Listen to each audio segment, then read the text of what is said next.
My name is Erin Duddy. If you don't know me, I work at the Center for Sustainable Finance and Private Wealth, and I've been working on this webinar series. So now this is our third webinar. Our first two were, also the first one was on advisors and how to kind of differentiate the laggards from the leaders in sustainable investing.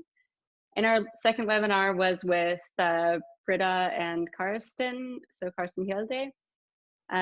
Britta is with us at CSB, and Karsten is an experienced impact investor, and they went through kind of the ups and downs of being an impact investor and the impact investing journey and what that's like. And if you want to catch up on any of those, we will be posting those, like a review on Medium with the key points, and also on our YouTube channel. But today's webinar is on blended finance, and it is with Taeun Kwon. Taeun is our head of wealth manager programs, and she's our blended finance specialist in the team. And joining us is also Rory Tews. Rory is with Roots of Impact, and he has a lot of experience in impact finance. So impact, yeah, he'll tell us more about it. But he's got looks like a lot of experience in that. So the setup, just to let you know, Taeun will give her presentation, and if you're welcome to ask questions throughout that, please use the Q&A function below, and we'll just be answering questions throughout, and then we'll turn it over to Rory. Same kind of deal. Feel free to ask questions, and at the end we'll have a bit more time for Q&A. But if we miss your questions, we'll answer them in the Medium article. So yeah, I'll turn it over to Taeun now. Welcome, Taeun. Hi. Let me figure this out. I'll start with sharing my slides. Can everybody see it?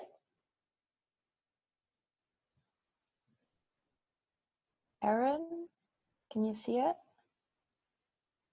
All right, good. So, so the topic's on blended and innovative finance, in case you've missed the topic. And let me introduce myself real quick. I'm the person whose voice you're hearing right now. I have a background and massive interest. I've always had a massive interest in social entrepreneurship. That's why I decided to join business school, and I also had a ethical t-shirt brand for a while. And in that process, what I realized is that in our capitalist society, I can try to solve a small problem through a project or an enterprise, but nothing shouts out louder than capital, than money. So I got interested in sustainable investing, and navigating through the space, I got more and more drawn into blended and innovative finance, because it's just such a new up and coming concept, and at the same time it brings together different worlds. And that's what has always fascinated me about social entrepreneurship in general, sustainable investing as well, and now blended and innovative finance. So less about me, more about blended and innovative finance. What I thought would be great to also talk a little bit about is today's goal, the reason why we decided all to sit down in front of a screen in this beautiful weather, at least in Zurich. So we'll talk a little bit about what blended innovative finance is, and all the terminology, how they're different and how they function. And I also brought you guys a great case, which is why I invited Rory, because he's going to introduce a super exciting new mechanism in innovative finance and also explain a case. So let's dig into the topic. Before we go into the definition, I want to first tell a little bit about why is blended and innovative finance actually a thing at all. You know, you might consider, yeah, maybe it's a bit too niche, let's not bother. But let's start with things that we all know. So according to the UN, or you should know, according to the UN, if we want to reach the Sustainable Development Goals by 2030, so in 10 years, we have to spend in total 3.9 trillion every year on various projects across 17 themes. So what's currently presented is we have on average a total of 1.4 trillion spent by philanthropic or public organization towards sustainable development. So it's pretty clear to me, and should be pretty clear to you as well, that there's this gap, this investment gap of 2.5 trillion. So we have insufficient development capital. So this is one problem. And you might ask, yes, but hey, isn't sustainable investing and impact investing on the rise, and shouldn't this all solve our problem? Yes and no. So the total sustainable investments have reached 3.9, close to 3.9 trillion last year. And the problem is that this does solve our problem, and this does not fill our gaps, because, and this is something I've experienced being around the industry, when we're talking about sustainable investments, investors talk about bringing impact to finance. And they're saying, oh, how can we, have impact with our investment activities? But actually the questions we should be asking ourselves is, if we want to have impact enough to reach our sustainable development goals, how do you finance it? And not the other way around, which is why we still have insufficient development capital. On the other side, the current capital is also not as effective as it could be. So these two problems put together is something that blended and innovative finance is trying to tackle. So far, so good? Okay. So let's go into the definition and the terminology and what the hell is blended and innovative finance, because this is the word cloud that I've pulled together when I was looking up all the different terminologies. So you have innovative finance, you have payment by result, you have outcome-based fund, impact investing, SIBs, DIBs, and it can be very, very confusing. And when I looked into all the different definitions and how people were using it differently, there were some differences in the different, there were some differences in terms of the nuances. So one was the nature of finance. And full disclosure, I'm not a Trump supporter. I just thought he offers a wide range of funny pictures. So, and this is where you're supposed to laugh, but I cannot hear it, so I'll just assume it's funny. So when it comes to the nature of finance, you have some people saying, okay, blended and innovative finance is supposed to generate additional finance, so draw in more finance. But then you also have other people saying, oh, no, it also refers to effective use of existing capital. So there's a little bit of a different view there. Currently in my research and how we're going to use it in today's webinar is actually the latter one. We want to look at it from a broader scope. Another way of looking at it is the providers of finance. So on the one side, you have people saying, oh, the public sector has to be involved. Absolutely. And then somebody else says, well, but what about foundations? Other philanthropic organizations should count as well as providers of blended and innovative finance. So there's another difference in terms of terminology. You also have a difference in terms of locations targeted. Some say international transactions only. The money should go from the north to the south.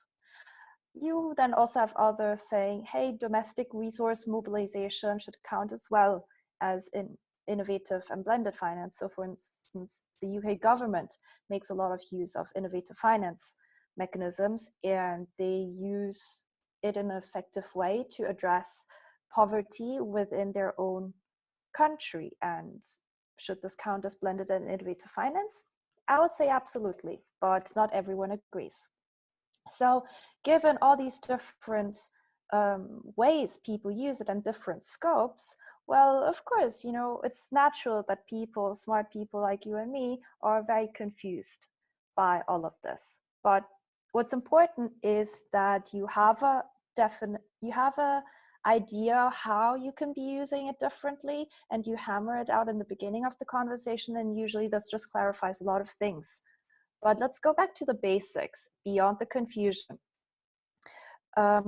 when it comes to the purpose of blended and innovative finance, right, we wanted to address the insufficiency of development capital and the ineffectiveness of development capital. And so when we have this very impactful project that we want to finance and we go to an investor, what we hear a lot is it doesn't mean our risk return profile. This is the same old story where especially a commercial investor would say, no, sorry, I really want to, I see the impact, but it doesn't meet our risk return profile. What this means is that the investor has this risk and return line. Let me see what I can annotate. Yes, I can. So, yeah. So basically, for those who are not very familiar with finance, this should be fairly straightforward. If you are an investor, the more risk you want to bear, the more return you want to have as a reward. So this is why there's this line here that's called the capital market line, but it's easy for you to understand as the minimum an investor wants. So this is a line, and anything that goes above this line is something that an investor would accept to invest. Now, what happens is that usually you have a super impactful project, and these do not necessarily go here. They're usually somewhere here, especially in emerging markets where you have super impactful projects. Now, when you talk to an investor, they would say, yeah, okay, well, if it's for this amount of risk, I need a little bit more return above here, at least here. Or the other way around, for this level of return, I mean, honestly, I don't want so much risk. You know, my risk tolerance is rather somewhere here. So this doesn't really answer my risk return profile. That's what they mean. So what you want to do is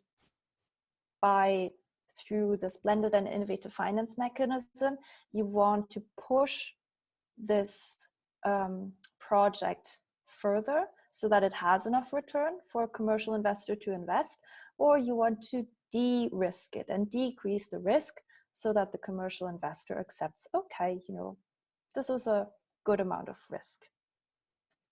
So this is actually the gist of it.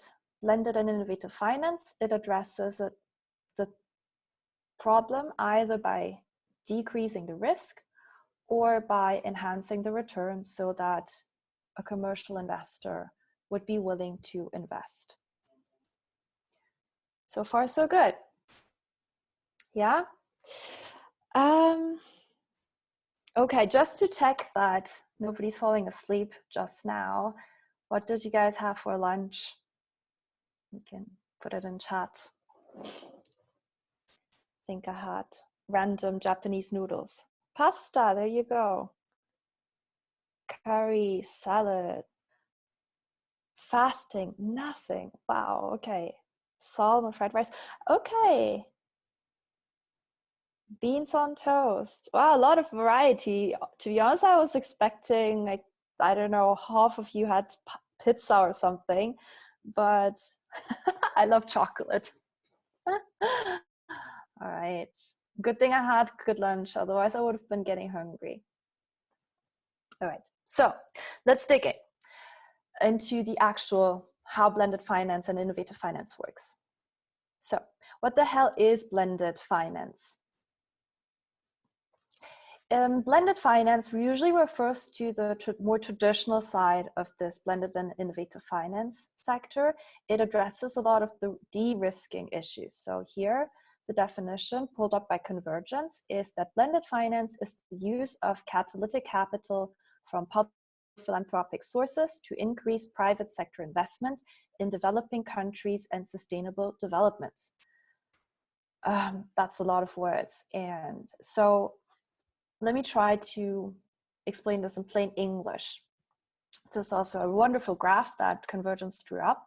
Basically, you have development funding from public and philanthropic funders. What they're trying to do is, instead of putting it directly into a project, they put it in blended finance structures at a concessional rate. Concessional rate meaning that they're not going above and beyond to create profit out of that, but rather they accept, okay, you know what, I can, not make too much money out of it, that's fine by me. And by doing that, they're mobilizing private capital that's always looking for market rate return. So they make sure that instead of just using their $100, they're drawing in maybe $400, $500 more, where they're looking for market rate return into this blended finance structure. And then suddenly the project becomes much more bigger, and you supposedly can have so much more impact with that much more money. So this is a little bit how it works in plain English. And the features of it is that it always expects a positive financial return. So it's not philanthropy, it's not charity, and it contributes towards achieving the SDGs. So this is a bit of a difference between, some of you might have heard PPP or public-private partnerships that are more or less a similar structure, but they don't necessarily target SDGs. You also have public or philanthropic parties as catalytic capital. So they improve the risk return profile to attract participation from the private sector, like explained. This can take many different forms, and I'm not going to go into details about this. Convergence in their report actually explains this quite well, but just briefly, it can take the form of concessional debt or equity, which means basically the philanthropic or public organization takes the first hit when shit hits the fan. They can also offer guarantees or risk insurance. For instance, if commercial investors are a bit iffy, but what if we lose a lot of capital? Then this philanthropic organization would say, let me guarantee you up to 60% of your losses covered by us, for instance. Oh, you think there's a lot of capital risk? Well, there's this wonderful political risk. Well, there's this wonderful political risk insurance that we can offer, things like that. So suddenly a commercial investor who thought, but there's too much risk involved, says, actually with insurance and guarantees, this is a risk I can accept. So, it goes a bit like that. It takes many different forms, and they can also be used in combinations. Main point being that these are de-risking mechanisms. So the benefit of this structure is that, first of all, diversification. So this structure usually has a portfolio approach. It's very, very rare that within a single project financing, you would blend capital. Usually you have a big pot of public funding and a big pot of commercial funding that jumps into one big pot of capital. And then this capital is distributed by experts, so either through a fund or asset managers. And this helps that, for instance, if suddenly there's a coup in Malawi, that region, it doesn't look very good, we'll have losses there, but because you've invested in so many other regions as well, that it's going to be fine. Or if suddenly the renewable energy sector goes bust for whatever reason, then because you've invested in other sectors as well through this massive basket, that it's fine. So this portfolio approach, basic diversification, guarantees a certain amount of low risk. Another thing is, it improves the risk profile. Not the same way as diversification, but in the sense that, you have a super impactful project, and through guarantees, through insurance, through these first hit loss, things like that, you basically have this project move in this direction and sit here. So that's a little bit how it works. So these are the benefits, but what's the catch? Well, one of the catches is that it's very difficult for a blended finance structure to prove that it has additionality. So additionality being, you want to give money where it's needed most. So if you have to give water, you want to give it on the left region, right? You don't want to give water to this right-hand side where you have plenty of water lying around. So it's the same concept. You don't want to give money to where money is already plenty available. You want to give money where it's most needed. But sometimes with blended finance, it's difficult to prove that you're giving it exactly to where it's needed, and things wouldn't have happened without this financing. It's also not necessarily required and measured up to this point. So that's a bit of a problem. You have cases where, for instance, a lot of development agencies went in there and wanted to provide a lot of capital for microfinance. The problem is there were already a lot of commercial investors who were offering microfinance services, and by these development agencies offering tons of money, well, people who shouldn't have gotten credits were starting to get credits, so they were all over indebted, and this is sometimes what happens. Another catch is that it's not always aligned with impact. So you're giving capital to with the hopes that this person will, or this manager or whomever's in charge, will invest to grow enterprises and projects that are of impact. And your premises and assumptions are that the more this enterprise grows, the more impact it will have. But this is not always true, because we all know that sometimes with growth, you have a bit of a mission drift. So you're targeting more and more, instead of the bottom of the pyramid, you're starting to target more and more middle class, mid-sized cities. You're going more for where the money is and not necessarily where the impact is, because you have pressure from investors and they want to see you grow. And they want to see you grow. Why? Because they want you to have more impact, but somehow these two things are not always aligned. And blended finance doesn't really help with that alignment. It just provides more capital. So these are some catches that you need to be aware of when you're using this particular instrument. So far, nobody's sleeping. Yeah, I mean, I thought I'll check again whether somebody's sleeping. Actually, how many of you guys are wearing pajamas today while listening to this webinar? Okay, I see somebody saying ha ha ha, I assume the person.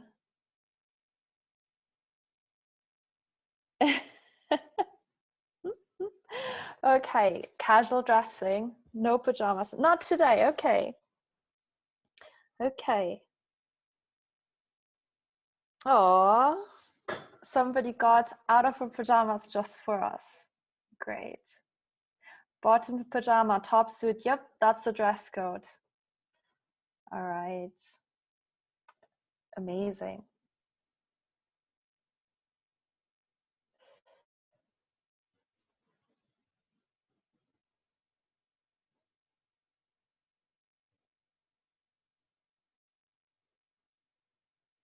Okay, so you should also see a poll come up. Can you see the poll?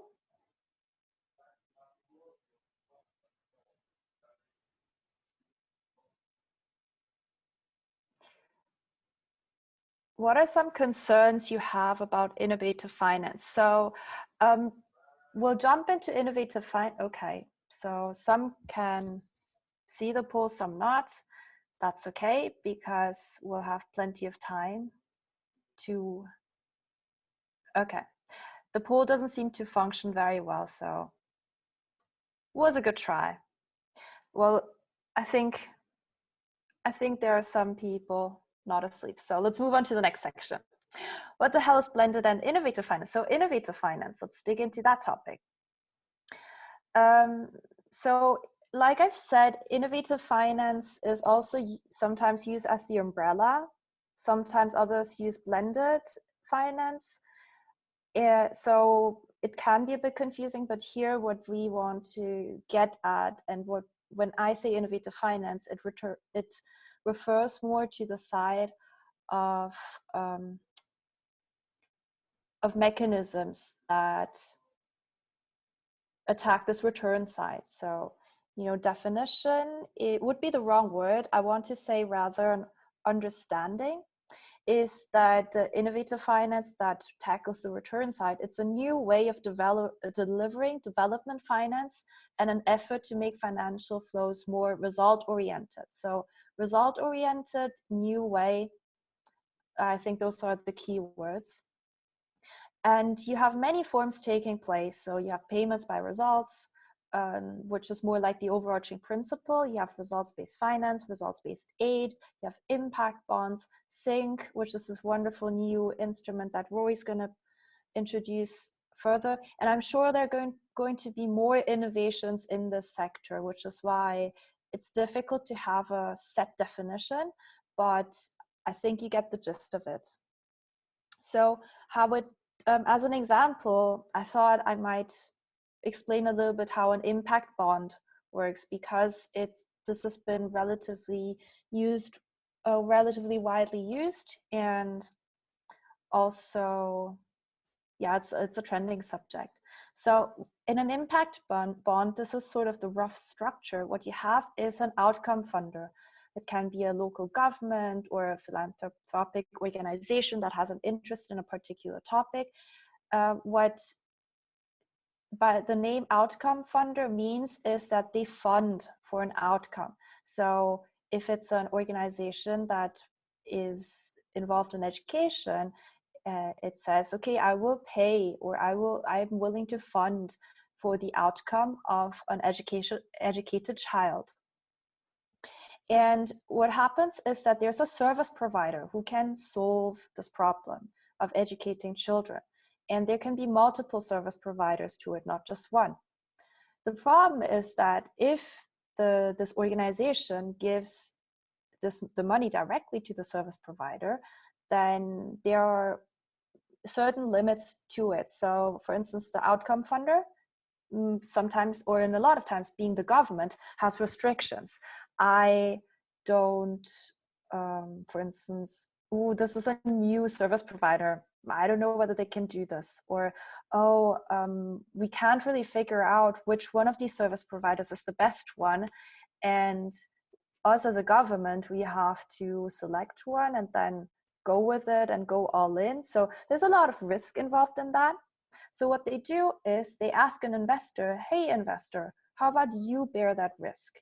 And you go in and select a service provider, or select, I don't know, in whatever way you want to deal with this, you deal with it. And what we do is we pay you per outcome. So the investor and the service provider's interest is tied to the outcome or impact target that the outcome funder has agreed. And so the investor takes the risk of finding the best solution. The outcome funder doesn't waste money in a lot of bureaucratic and experimental processes, but only pays strictly per outcome. And the service provider can achieve its mission. And this is a great mechanism that fosters a lot of co-working. It also creates this culture of measuring and evaluating impact. And it also aligns a lot of incentives to make sure that none of these people have a conflict of interest, or have weird incentives. So in that sense, it's a really good mechanism that is being experimented in many setups. But this is just one form of innovative finance.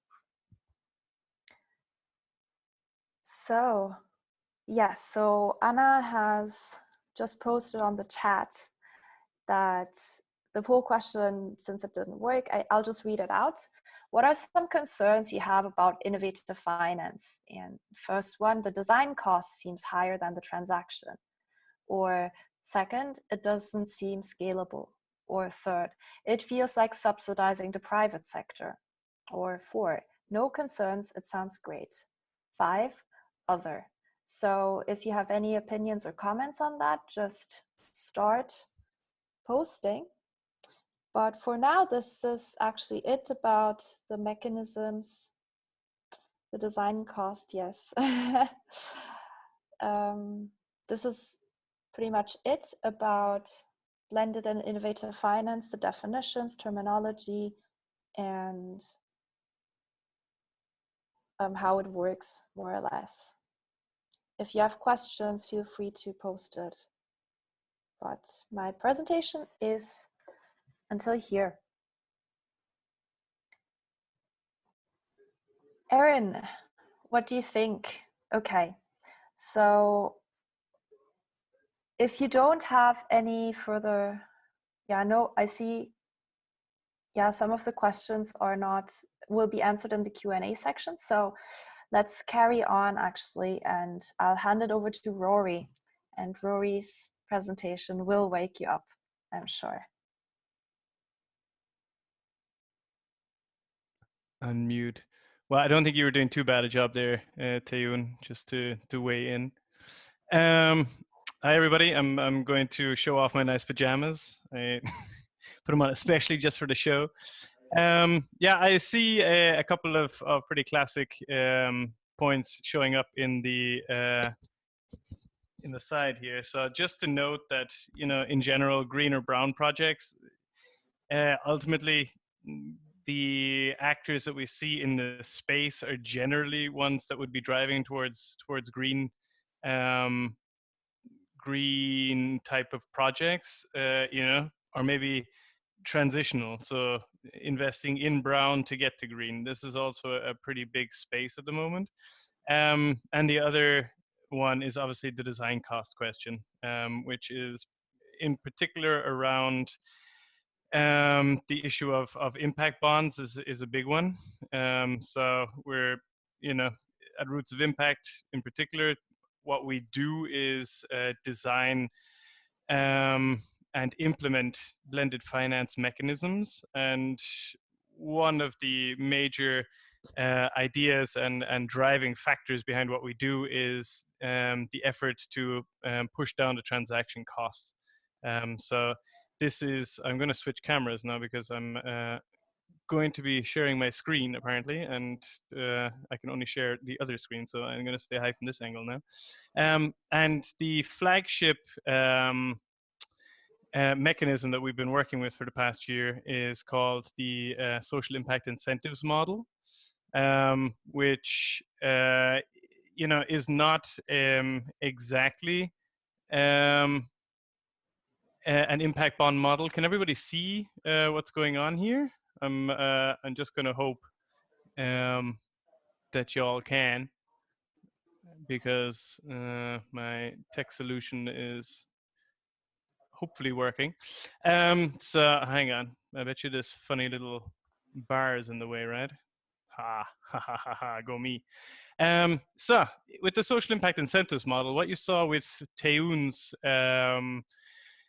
diagram previously was an impact bond, which is generally used in the kind of government and NGO space. And what we were looking for in Roots of Impact, we focus almost exclusively on engaging around market-based solutions. So we work primarily with what we refer to as impact enterprises, which are organizations that irrespective of their legal formation, so their legal status, what type of enterprise or organization they are, technically, has a mission orientation and derives revenues directly from its impact generating activities.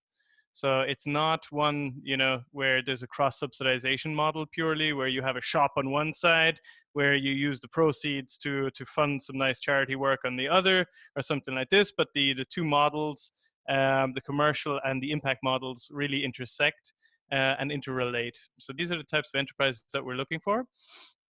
And the sync model is based around this contract here, which is a direct bilateral contract between the outcome payer and the impact enterprise. where the outcome payer essentially says to the enterprise, hey, listen, if you can deliver me 200 units of outcome Y and 600 units of outcome X over the next 2 years, then I will pay you $272,000. So it's essentially like a pre-order, which the enterprise builds into their financials in order to increase their projected profitability. So Taeun was talking about this curve earlier, where you've seen the risk and returns. A lot of blended finance instruments and a lot of blended finance capital flows into de-risking.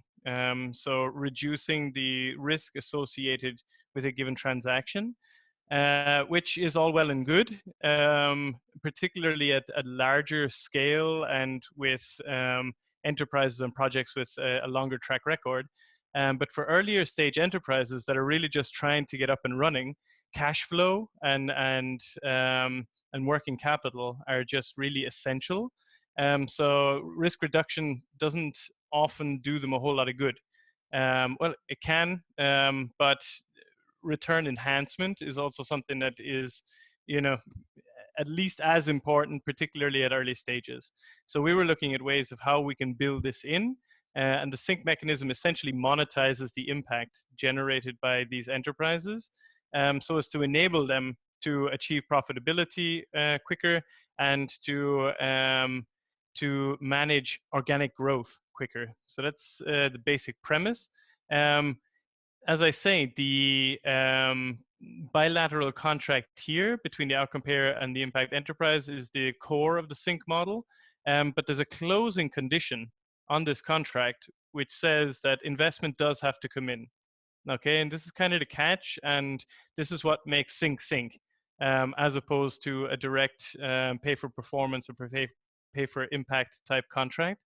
The tying it to an investment round means that we find early stage enterprises with high potential, and we try to nudge their models early, so that as investment comes in, this is usually early growth investment or maybe Series A. So the first real injection of cash for scaling and growth within an enterprise. And we try to catch them there, so that we can nudge the enterprise onto a more impactful trajectory before they really establish themselves at a larger scale, and the ship becomes a bit bigger and more difficult to shift direction later on. So essentially the business case with sync, right? Under normal conditions, you're seeing the revenues of an impact enterprise just about hitting break even.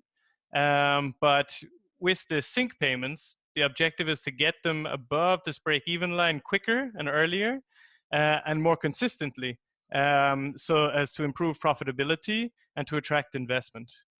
So I Rory, see. can I stop you and ask you this question that just came in? Somebody asked, you mentioned an absolute amount of money to be paid for X outcome. Yeah. Would it not be more efficient to find the minimum amount to be subsidized in order to get this outcome? Somebody's asking smart questions so early in the morning. I'd have to get out of my pajamas to answer that one. Nah, seriously. The objective is, so on, I'll take you through one case that we looked at and which I structured, okay? And keep that question in mind as we go through this, okay? So these are 4 of the transactions that we have closed since 2017. And the one we're going to look at in particular is Clínicas del Azúcar here. And they're based in Mexico, where there is a huge increase in the number of people with diabetes, okay? More than 14 million, but also more than 14 million people have diabetes currently. And it's projected that it's going to hit about 30 million in about 10 years. The issue is that less than 10% of Mexicans have access to specialized care, okay? And 79% of the population can't afford this care. So what Clínicas del Azúcar did was that they came up with a relatively low cost chain of clinics. So they came up with a chain model where they essentially, what they refer to as the McDonald's of diabetes care. I didn't realize the Mexicans also had a penchant for black humor, but you know, I'm up for that. We Irish also are pretty dark in our humor, and they basically focus on what they did was they came up with a projected model where they said, okay, if we have various a mix of various income grades within our customer base, then we'll be able to essentially cross-subsidize the inclusion of up to, and they put the rate at about 30% of BOP penetration. Okay, so they said, okay, if we have 30% BOP clients, 50% middle income and 20% upper income, then you know this model should be profitable, and we'll be able to roll it out. And you know, get up to like 200 clinics and help a lot of people. And we said, wow, that's great. What we'd like you to do is more of that. So we set up an incentive mechanism, so a pay for performance type mechanism, where we looked essentially at two metrics. One was the BOP penetration, so they were running at about 31% when we came across them, and the average improvement in what is called HbA1c levels, which among BOP, among this target customer base, okay, among the BOP patients. And A1C is a protein in the blood which essentially records the management of diabetes over a 3-month period. So it is the best way to track how well Clínica Azúcar's approach to helping these people is doing in terms of actually driving down their diabetes risk, right? Or the risk of complications due to their diabetes being out of control, as well as their the BOP penetration. Okay, and what we've seen is that let's go back one sec. The BOP penetration has risen from about 31 to almost 40%, and they have noticed little difference in the commercial aspects, right? So essentially what this has done is opened up a big market for them, saying, okay, I mean, there's a large BOP population.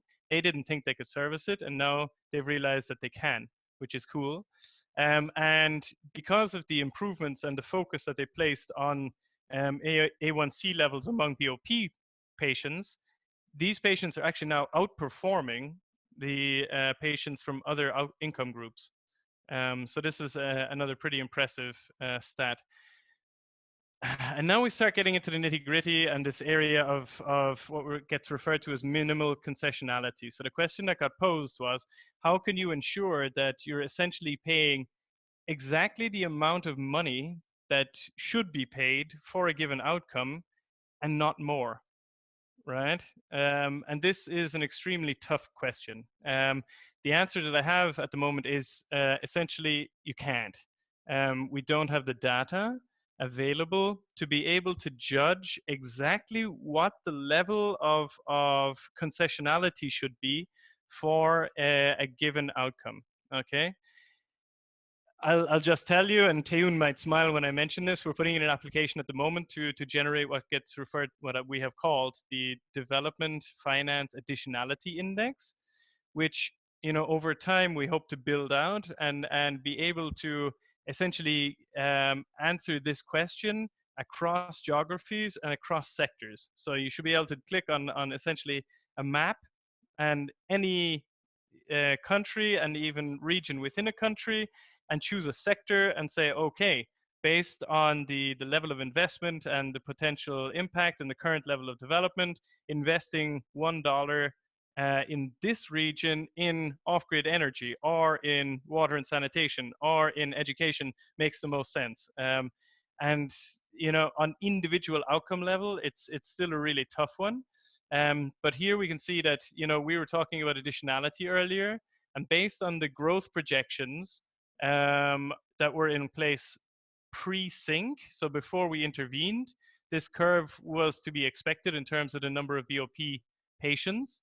And what we're expecting to see over the coming years now, because of our intervention, is this yellow curve, which means that about 22,000 additional BOP patients should be reached within 4 years. And one of the major there's two major, I'm searching for another term, but I can't come up with it. Streams of bullshit, basically, that you'll hear in this space is so-called financial leverage, where people are talking about, yeah, I used one of my donor dollars to leverage 272 private sector dollars, and this is more or less meaningless. And the other thing you'll hear is outreach numbers. So this question of pure outreach. I invested $500,000 in this company, and now they're reaching 222,000 people. But their projections pre-investment were that they were going to reach 221,000 people. So there's this question: what was the additionality of our actual funds in terms of the financial additionality? We tried to show that here in the round where we went in, we put $275,000 of sync funding on the table. There was $1.5 million of private capital that came in that round. And the year after, another 6 million closed. Not exclusively because of what we did, but it definitely played a big role in the IFC's decision to come in, because they could see that these projections in terms of BOP penetration were so high. This is a big part of their mandate. Yeah, and I mean, what we need, at least in my eyes, and to come back to this question, is much more data around the impact that different forms of capital are generating, and different mechanisms in particular, to assess whether it's actually worth blending different types of capital in specific mechanisms or not. So I can't see if there's there are more one questions. follow-up Yep. came in. So following, kind of tacking onto that question, the idea that was posed would be to have some kind of auctioning system if you have sufficient providers, or yeah, I can answer that one. Okay. Yeah, auctioning systems are okay. There's two issues with those. One is that firms tend to these get referred to as reverse auctions usually, where a tenderer gives in a bid and says, okay, I can provide an outcome for $2.50, and another tenderer comes in and says, I can provide that outcome for $2.20. So you choose the one that offers $2.20. Okay, and this is where this auctioning type logic comes in. The issue is that in a lot of cases, not every case, but in a lot of cases, the bidders tend to bid themselves too low and can't deliver, and drive themselves into really heavy problems in terms of trying to deliver that, and cutting corners. It can be quite damaging. The other point is that it generally favors larger companies.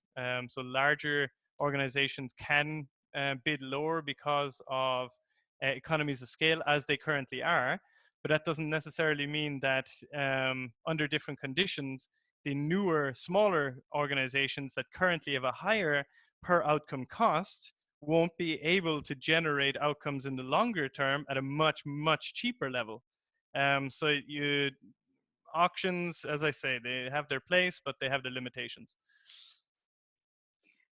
How can you verify the results? We did in-depth analysis of the data being generated by Clínica Stella Zucker. So we work primarily with self-reported data from the enterprises. We send a researcher out into the field to do a deep dive analysis on individual clients of the company. In this case, we have a different approach generally for each company. And we worked with a researcher from MIT, who is a health economist, who actually went in and analyzed the databases of Clínica Stella Zucker and remodeled the results that they generated, and found that the model that he generated using their data was 99.7% accurate. So we basically accepted that. Ultimately, we need much more scalable, particularly tech-driven solutions, particularly around verification. this is something where if you want to scale these types of models, that's one of the major stumbling points. And there are a couple of solutions under development, one being proof of impact, which is usually more output oriented, and another called the IXO protocol. They're based out of Switzerland and South Africa. Those are two that I'm particularly fond of, but there's others under development. Whew. So There's hang one on. more question maybe we could get to before we wrap up. Yeah, shut me up quick. No. I mean, we could keep going, but Probably. So the other question is talking about lending. You apply here a payment for performance grants, correct? Do you have other examples, including other financial instruments? I mean, this is something that we'll be working on, particularly with Taeun. We have the initiative for blended finance. Essentially, what we consider relevant is the impact-linked finance. Okay, is what we refer to it as, and Sync is one form of that, where there's grant capital coming in, but essentially it's conceivable to construct any financial instrument with an impact-linked component in it. And I take the simple example of a loan, where you can give a loan to a company and say, okay, it's impact linked. The normal interest rate for this loan is 10%. If you outperform on outcomes, on impact, then we will start deducting the interest rate. Okay, so if you outperform on impact by 5%, then we will cut the interest rate by 4%. If you outperform by 15%, we make it 0. If you outperform by 35%, we start getting into negative interest rates, and you start forgiving some of the loan. Just as an example, you can do the same with preference shares, where the trigger mechanism on the preference share is impact linked. You can do it with basically anything, right? I mean, you can do it with guarantees if that's tough, but it's conceivably possible to link a guarantee to impact, so that you're covering a certain amount of a portfolio and a loss, which is linked to impact. Is something more relevant? Well, I think the rest we'll be able to answer in the Medium post. But maybe if everyone can just write in the chat one thing you've learned today or you're taking away from this, and I'll have Rory and Taeun just do like a 1-minute key takeaways from their side. Rory, do you want to start? Oh, do I want to start with what I've learned? I think no. Maybe just some key takeaways for the people that have attended. Yeah, I mean, in terms of what I would say is that impact investing and blended finance, there is a lot of hype around it at the moment. We see a lot of potential there too. This is obviously why we engage in this space concretely. But you got to maintain a level head on these things. Take numbers in particular with a pinch of salt, and if people start talking about financial leverage, give them the funny eye and say, "Yeah, are you sure?" So that's what I would recommend. Thanks. What about you, Taeun? Well, maybe I end more on the cheerleading note that actually, if you want to finance impact, then actually blended and innovative finance would be a fantastic concept to look into to start with. Obviously, there are always challenges on the way and things that you need to be aware of and you should be concerned about, rightfully so. But as such, it's a new way of thinking. It's bringing together different actors, and especially if you're working in a public organization or foundation, philanthropic organization, then definitely get out of the box, because it's a great way to finance impact. And I think, do you want to say something about the blended finance course that you You Yeah, of run? course. So in case you wonder if you want to learn a little bit more about it, if you actually want to network with people who are also in the space trying to work through blended and innovative finance, also impact investing, then actually Roots of Impact and us, so University of Zurich, CSP, have a course on that coming up this September. So you can receive more information if you'd like on our website. Great, thank you both for that. I know I learned something. Even though I sit next to Taeun, well, normally, not now, I do very little at blended finance. So yeah, thanks for sharing, guys. Just to give you an update, those of you who have attended, thank you for attending. Thanks for your interest. We have more webinars coming up on different topics. So the next one is with Britta Grunig-Costelli and Sam Bonzi, who was one of our alumnus actually from our impact investing for the next generation program. So they're talking specifically about translating your values into an investment strategy. And that is on the 8th of April from 4 to 5. And we have a whole nother a schedule that will be sent to you in a follow-up email. If you missed anything, we have our YouTube channel, and this recording will be uploaded on the YouTube channel, also a SoundCloud version. If you want just the audio, and we'll have a Medium post recapping all of the key points and also answering any questions that came in that we weren't able to answer during this time. So yeah, thank you for attending. Oh, I'm very punctual. Very Swiss.